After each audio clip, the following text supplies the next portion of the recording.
Hello, magandang hapon. Ah,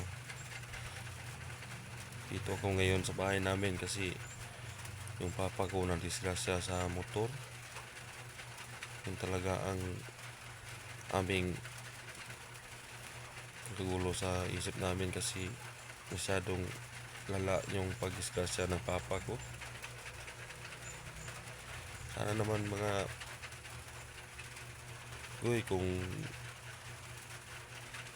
sobra-sobra yung mga pira dyan, yung mayayaman dyan, kung gustong tumulong naman sa amin.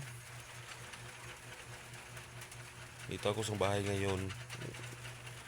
Tulog ako kasi ako naman ngayon sa hospital ngayon mga hapon. Ako naman magbabantay doon. Critical yung papa ko, na-ICU kasi na-disgrasya sa motor. Kami talaga mamahirap lang. Bantay pa ko ng anak ko. Ito natutulog. Kung mga luwag-luwag lang dyan, kung tumulong lang man sa amin. Totoo to, hindi to scam.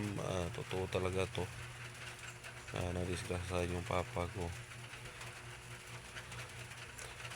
Laki kasi babayaran namin, hindi pa nakalabas sa ICU.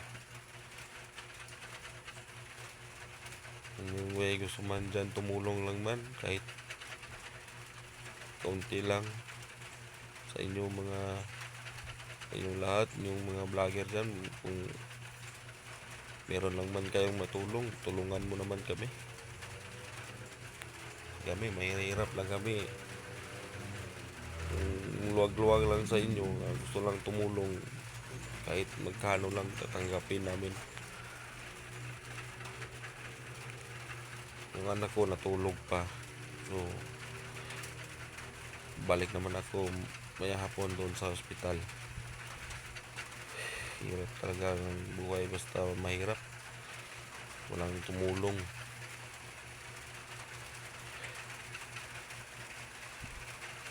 Kahit kunti lang, salamat sa inyo lahat. Salamat.